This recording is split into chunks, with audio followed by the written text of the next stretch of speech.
Welcome to Cover Book Beat. If this goes on as a major theme of science fiction, it allows authors to explore scenarios that are extrapolate from some current condition. Our guest today has produced a masterful example of the concept in his book Agenda 2060, The Future as It Happens. What if political correctness became political policy, which became political totalitarianism?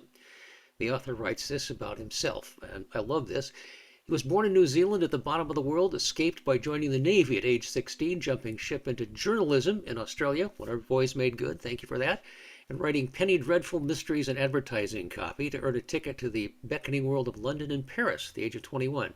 Copywriting and brand promotion led him to start his own agency in London and thence New York, all the while writing plays and novellas because that's what writers do, they write.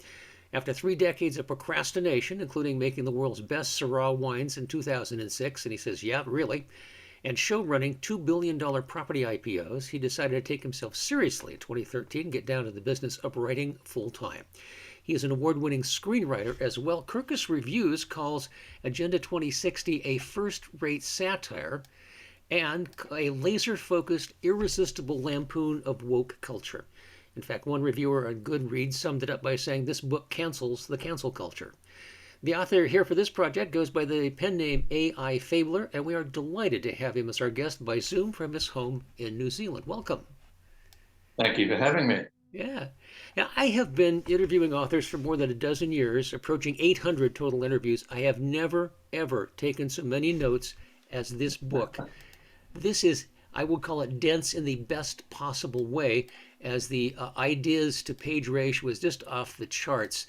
And I understand there's an interesting origin story for the novel. Well, yeah, let me back up a little bit because I've spent most of my career, my adult life in Europe or the Asia Pacific region, and only 3 years in the States, in New York. And so I've always had a somewhat satellite view of what's been happening in the United States. It'd be reasonable to say that I was conscious of political correctness probably from the late 80s and 90s onwards, but didn't see it as a world phenomenon that needed to be confronted. And it wasn't until I think Jonathan Haidt puts it down at about 2015 that something escaped from the universities in a very big way, like from a Wuhan laboratory, this virus that subsequently we called woke. I personally hadn't had a lot of contact with it. I knew some of the anecdotes, but then I was stuck at a creative retreat in Italy with some academics from California. University professors, including economists, I might say. And on the first night, I realized that I was really struggling to have a conversation with them because every time I expressed a point of view, and I'm fairly provocative, but not too aggressive, it seemed to me that they thought I was throwing a hand grenade at them. And I desperately tried all sorts of different tacks in order to find some common ground, but they were spouting stuff at me that sounded like it was, they were speaking by rote. Interesting that rhymes with woke. Yeah. And so I had to determine some ways. I was going to be sitting down every night with them for 2 weeks. I had to find some way of breaking through this nonsense. And I told them that I was writing or working on a film script, which was a comedy. And it was set in Spain, and it featured 2 aging Hollywood producers who were trolling through the entrails of their careers, the disappointments of their life. The script had the working title of Testosterona. So you can imagine what it was like. Essentially, they were looking to recapture their youth in some form or other. When I described this to my new friends from California, the wife of one of them said, now let me get this right. this is about two old men. I said, yes. And she said, white men. I said, well, one of them's Jewish, one of them's Irish. I hadn't really thought about whether they were white or not. And she said, oh, no, it's just extraordinary. I can't imagine that you would have two protagonists in a movie that were cast in roles like this. I said, why? And she said, well, it's ageist, it's sexist, and it's racist. I said, good heavens, that sounds like the trifecta. I have never managed to achieve all three things in one sentence. And effectively, that was their viewpoint. Everything had to be examined from the point of view of whether or not it was giving the message according to woke. Yeah. And the message according to woke is that everybody is divided into identity groups. And the principal one, of course, is race. Mm-hmm. So for those of us who happen to have been born with fair skin, we have no option but to accept that we are racist. Well, when I knew that this was what I was up against for a fortnight, I determined that I would try and find a way of getting through to them. And so I wrote a skit the following day, imagining a future in which the world government allocated societal points to people based on their level of handicap. And according to the number of points you got, you received a universal basic wage at a certain level. Well, of course, it soon emerged that everyone was competing with each other in respect to the victimization that they experienced. So everybody was finding something that they could claim points for, to the point where the world government's budget was completely blown out of the water and they had to rapidly reverse. And of course, I wrote it with the broadest possible brush. I made it the comedy of the absurd. Mm-hmm. And in order to give you some hope, you'll be delighted to know that they actually laughed. And I thought, so this is the level at which we can communicate. Mm-hmm. You have to find that common denominator somewhere. Exactly. Just see the funny side of it. Say, this is absurd. Let me show you why it's absurd. Yeah. And you've read the book, and now you can see why I've written it in that manner. Extraordinary, I'll have to say. You had so much fun. I could feel your fun coming through this. It was just great.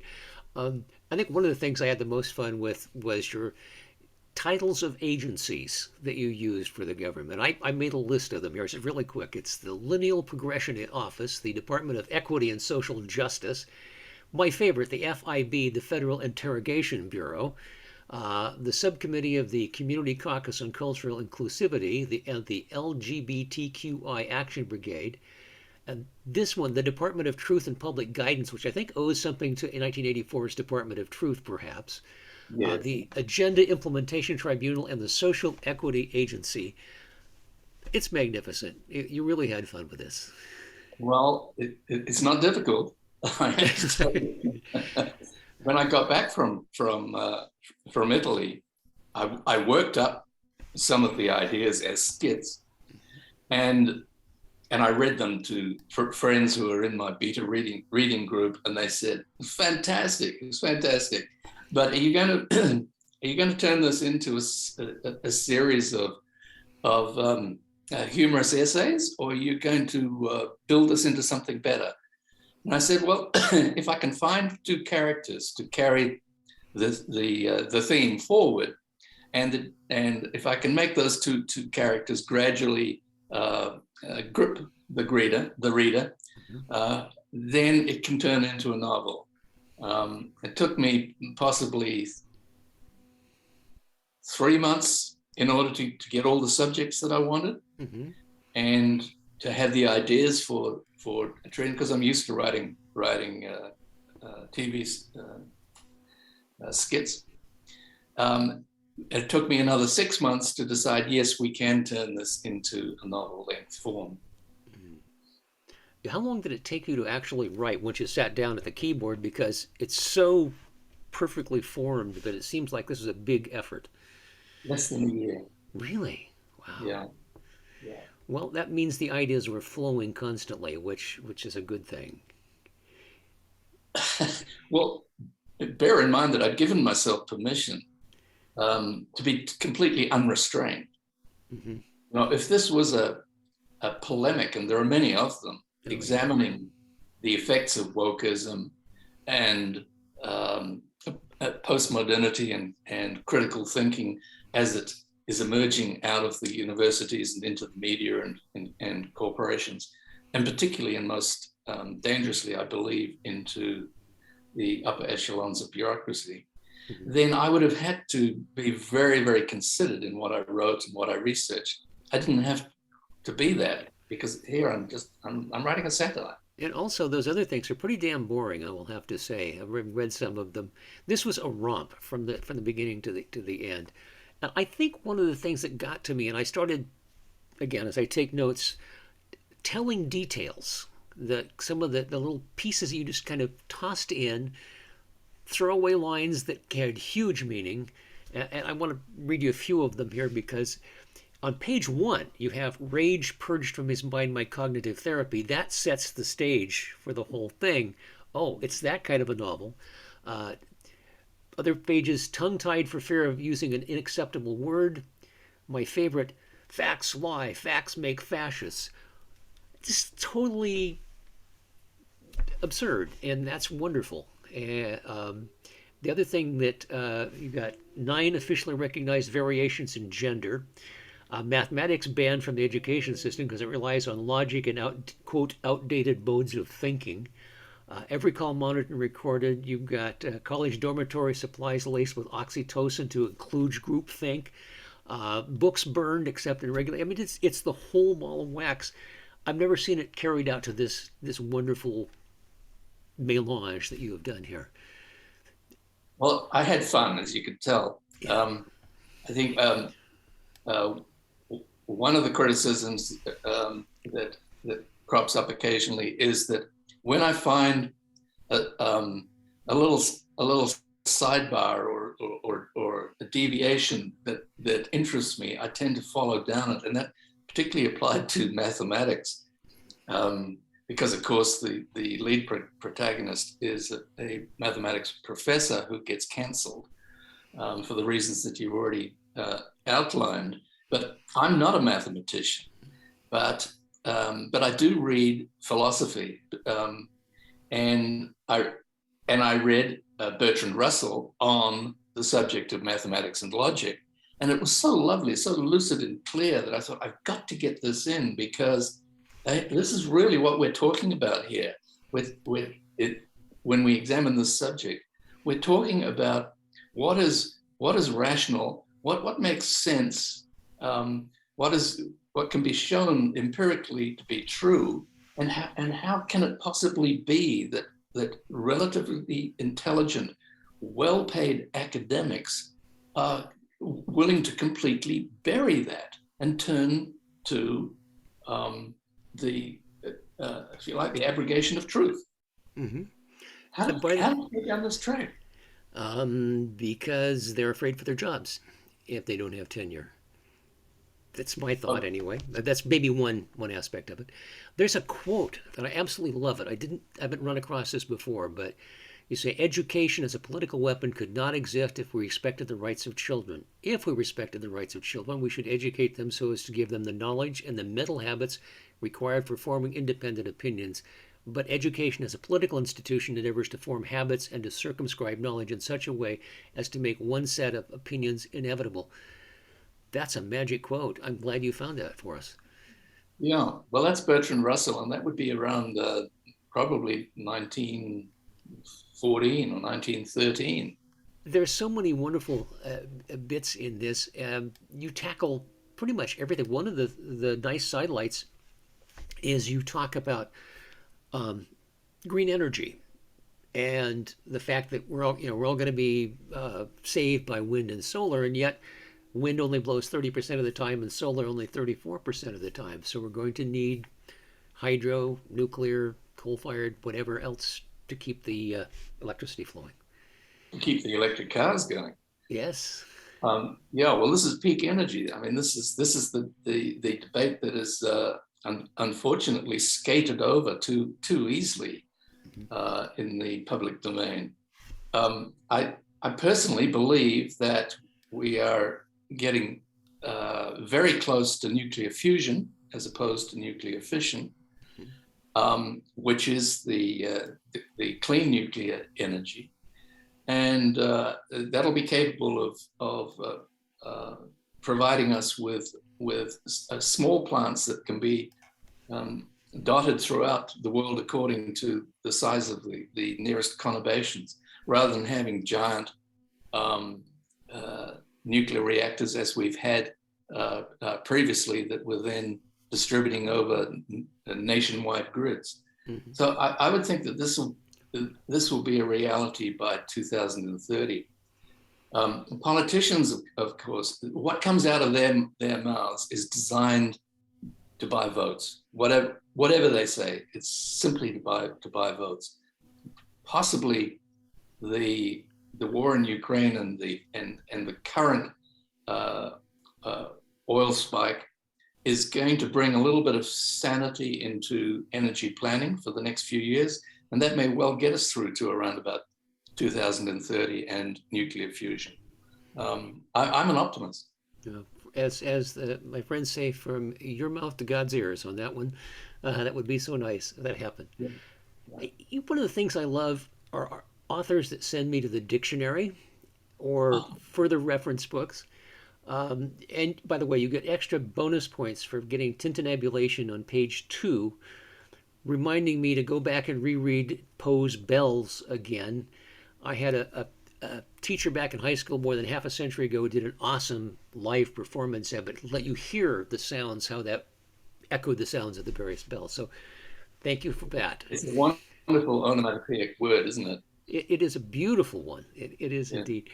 You also introduced me to salutagenesis, which is something I hadn't known before, which it posits that life experience helps shape your sense of coherence. Life is understood as more or less comprehensible, meaningful, and manageable. On a good day, yes.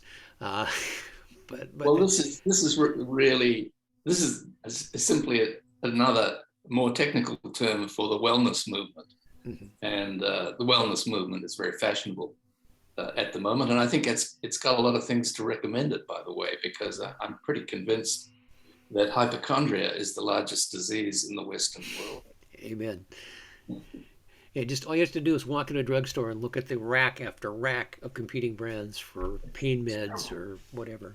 And drug companies inventing diseases that they can then cure with these drugs that they're allowed to advertise on television. Yeah. It's the only country in the world, by the way, that does that. Is that right? That's interesting to know. Yeah. We can't advertise booze, but we can't advertise drugs. I don't know. Oh, heavens, no. The Food and Drug Administration would not like that. Yeah, I'll bet. One of the things that authors are good at are picking names that have some resonance. And I think you've got some names here that may have some resonance. Can you share some of that with us? George Couros. Mm-hmm.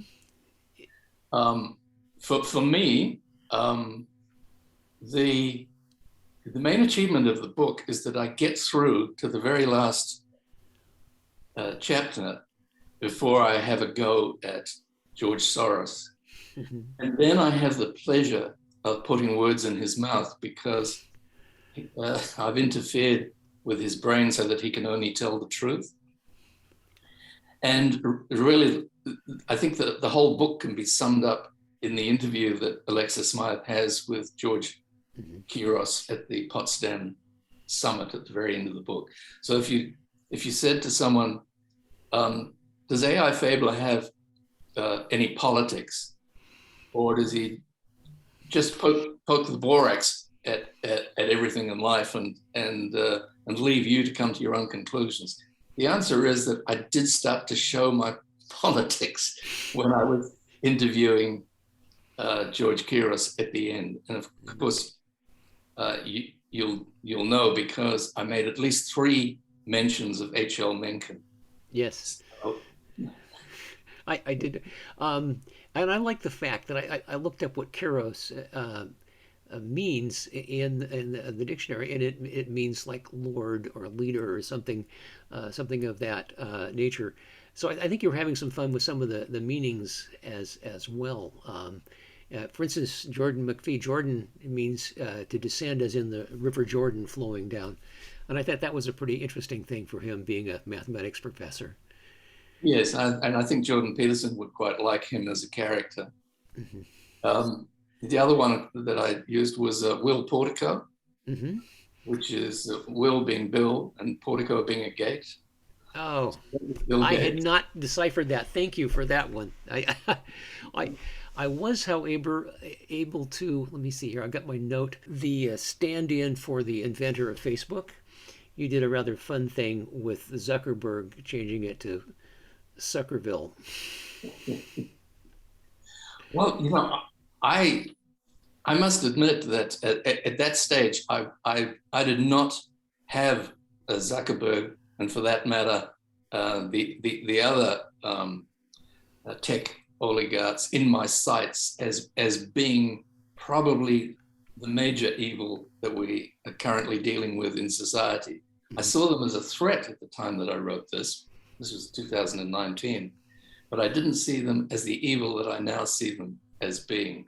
And particularly, I think that's because artificial intelligence has progressed so rapidly in the last 3 years that I've been watching it, Mhm. that it makes me realize just how much manipulation they're capable of and how much actually we've not even been aware of.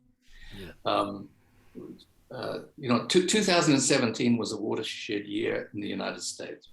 And I just want to insert this, that I am one of those people who believes that the United States of America is a beacon and must remain a beacon for the free world. It's having dreadful problems at the moment, but we need to wish it well in every respect. And so when we look at the 2017 election, I think that's when goodwill went out the window in American society, Hmm. and the woke phenomenon has not helped. If anything, it stirred the pot even more. Hmm. And the woke phenomenon is being broadcast and inflamed by the 3 big techs in particular. Hmm. You have to wonder why. Why are they so malicious about their own society? Is it merely because they are so attracted to or so addicted to power and their ability to influence both government and the larger public, and they simply can't resist it? Or is it that there is something in the nature of man that once you reach a certain level of power and influence, you actually cease to be in touch with humanity, Hmm. like Putin? Yes. Well, there's another example that you put in here is that owners of platforms rely on personal attacks and trolling between warring tribes for traffic volume, which of course equals money. So there is a strong financial incentive to keep the pot stirred all the time. Yeah, definitely. But when you've got so much money, um, what else do you have? Yeah. Do you have a conscience? Do you have goodwill towards mankind? Yeah. Apparently not. No. And there were some things that I looked at it and I thought this may be one of the I put down as my keys to understanding the book here. And I had 2 quotes. One is forcing the world to believe that victimhood is not a matter of empirical fact, but solely dependent on personal feelings is one of them. And it wouldn't really matter what they had to say what he had to say if they chose to be offended by it. And I love this. It's a charter for bullies, misanthropes, and malcontents, even social engineering totalitarianism. It's not what you intend, it's what they receive. Yeah. How do you defend against that? Well, I mean, this may sound a bit corny, but the things that we are focused on are preoccupying and be a very small proportion of the population, and are instigated by a very small proportion of the population. Mm. Let's take one of the things that that really got to me this last week was the advertising campaign which the New York Times has been running, poster campaign. And I'm just looking at my notes here so that I get it right. So it features their idealized reader, a character called Liana. Liana is Black, queer, and non-binary. So this Liana is their idealized reader. And the caption on the poster accompanying the photograph of this idealized reader says, "Imagining Harry Potter without its creator." Now that is a slight against J.K. Rowling, mm-hmm. right? But it's done almost triumphantly, yeah, as if to say, "We gotcha." And in our perfect world, the creator of Harry Potter doesn't exist. Well, by the way, it's Harry Potter without its creator, not his creator. So Harry, yes. So Harry, just so we know, yes. Harry is not binary. Now, and I started to write an article here for local media, which I started by headlining "From Hogwarts to Hogwash," the New York Times and J.K. Rowling. See, this is a creative I love. I love, you do wonderful wordplay, I'll have to say that. Well, Roger, the things, I started the article and then I said, no. I'm just perpetuating it. You're feeding into it, yeah. No, I'm just goddamn perpetuating it. Mm-hmm. And you know, it's the same thing with the outrage about the transsexual swimmer at Penn State, who, if you carry that story through, you know, that a trans woman who had been a moderately good male swimmer in the university team decides that he, she, or it prefers to be a female and enters the women's swimming competitions and cleans it up. All right. So many people commenting on it, a lot of outrage about it.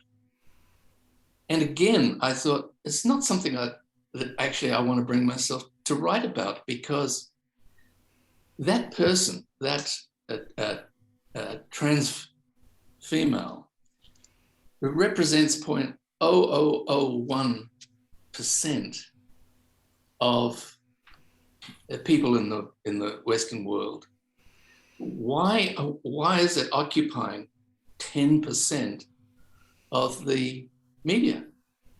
Why are we so fussed about it? Because obviously it's absurd. Mm-hmm. And who's supporting 50% of the population, who are women, and their aspirations to be able to pursue their sport, get up at 4:00 in the morning and do that awful swimming training, because all they want is to be the best at their sport. You know perfectly well that eventually this is just going to disappear from the headlines, mm-hmm. because it's absurd. Yeah. So let's not waste too much energy on it. Yeah. The trail of absurdities that occupies the national media these days just overwhelms me. And a former journalist like yourself, you know, working in a small town and you know, trying to get the stories right and cover everything, it's just insane. But again, if it bleeds, it leads. sensationalism sells, and ordinary reporting doesn't, and that's why we get all the screaming headlines. Yeah, yeah, sure. I understand that, but if you look for hope, you can find it just as readily. It's just that like you say, if it bleeds, it reads. A Generation X, which is I think people born 1999 to 2008, so they're the ones just coming through to go to college now. Mm-hmm. They, as a generation, provide, or at least express, the lowest level of support for cancel culture of all the generations. Only 8% of them give any support to cancel culture under certain circumstances. Now, here's the bad part, Roger. Mm-hmm. Boomers are the worst. They have the highest level of support for cancel culture. What's the matter with them? We were the generation. I'm certainly a boomer, born in '49, and we were protesting the war in Vietnam. We were looking for free speech. Remember free speech? Yeah. And we were women equality and anti-draft, etc. What happened? I don't know. Yeah, it's interesting. Those people who were on the barricades with us during the Vietnam War, they went on to become venture capitalists funding Silicon Valley startups.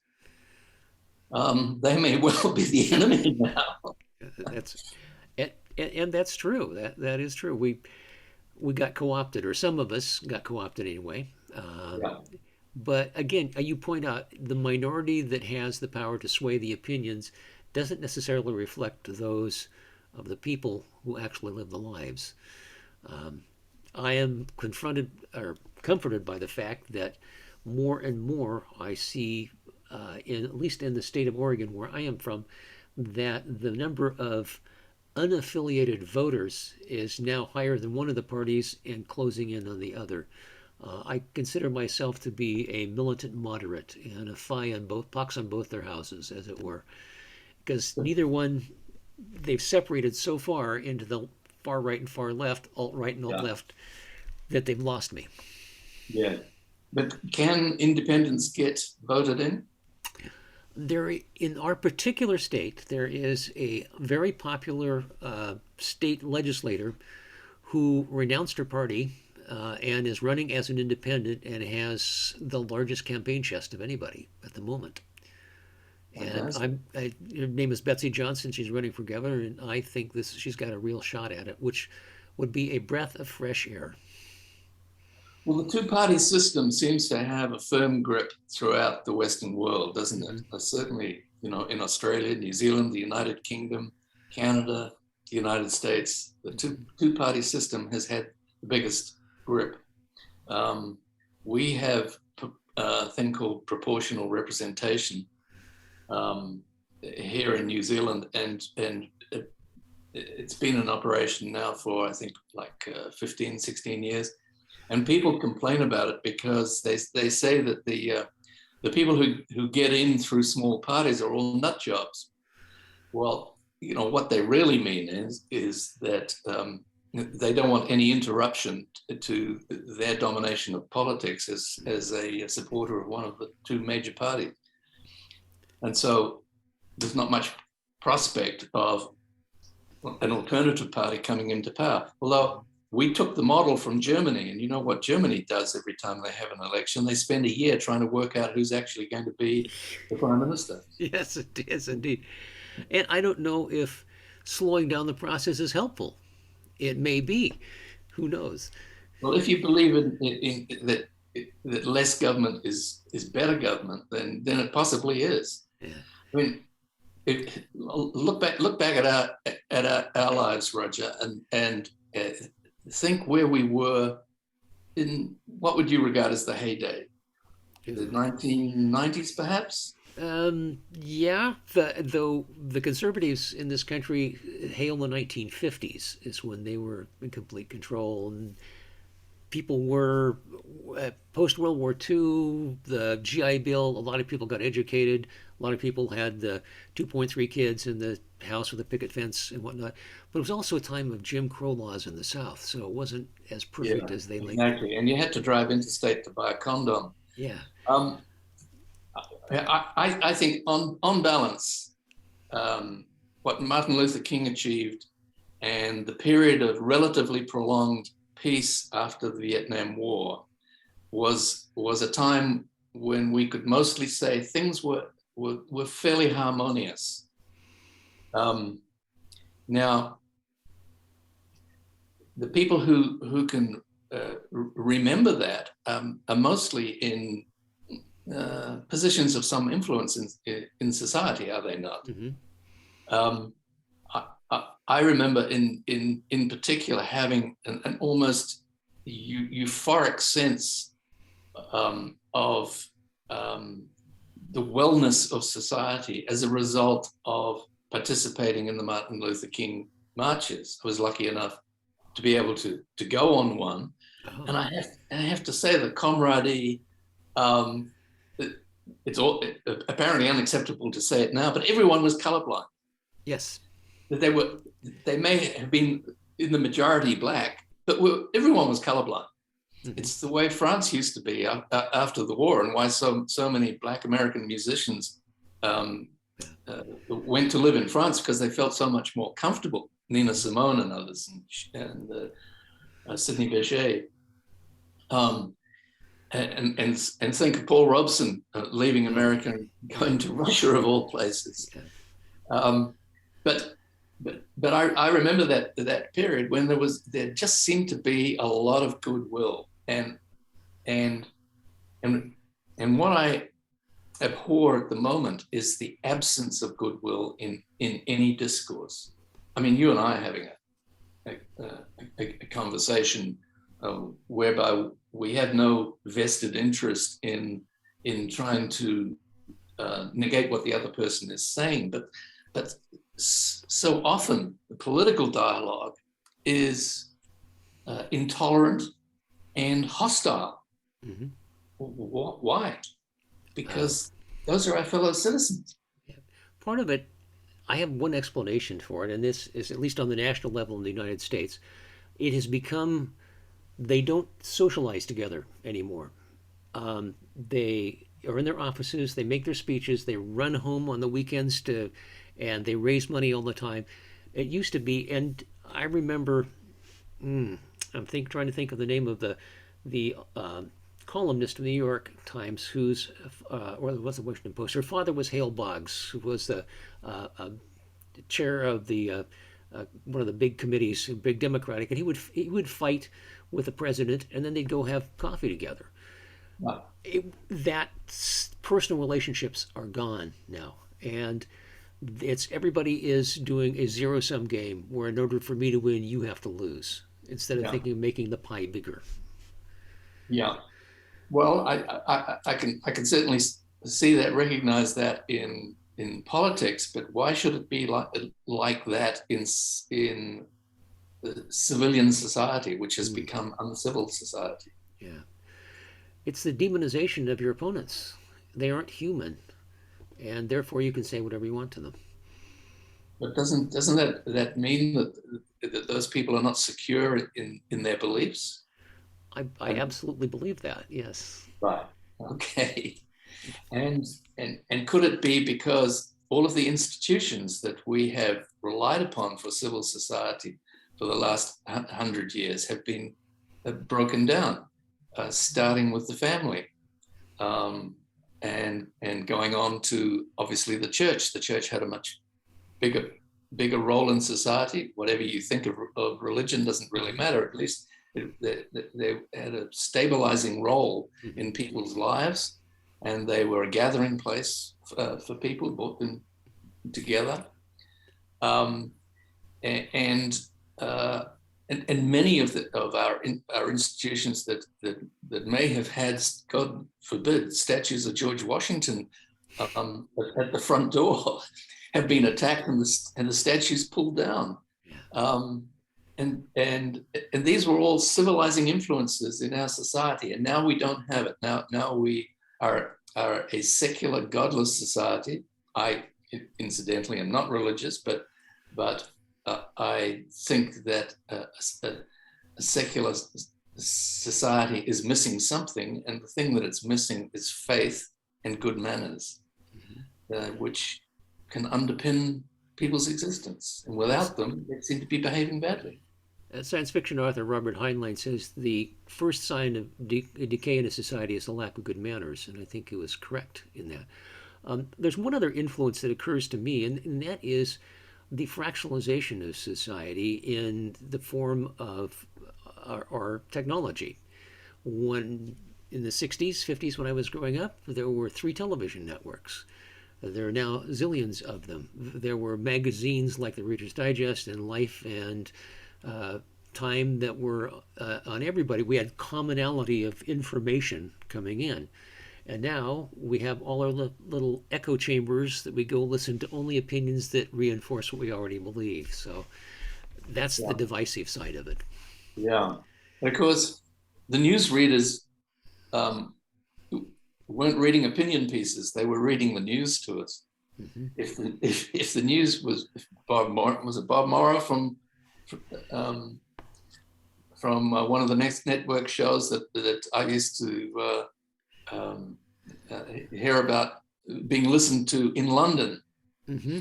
As he was giving the slant on the war to the British people to raise their hope and boost their morale. Now, admittedly, a lot of the news would have been provided by government and military propaganda, but you never got the feeling that you were being preached at with the opinion of the person who was delivering the news to you.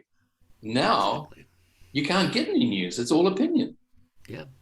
The Edward R. Murrow School of Broadcasting at the Washington State University, I mean, he had a whole crop of people that were the Walter Cronkites, the Charles Kurtz, the people that were responsible journalists. And I remember the story about Lyndon Johnson after Walter Cronkite came back from Vietnam and broadcast his stuff, and Cronkite and Johnson says, "Well, we've lost the nation now. We lost Cronkite. We've lost the nation."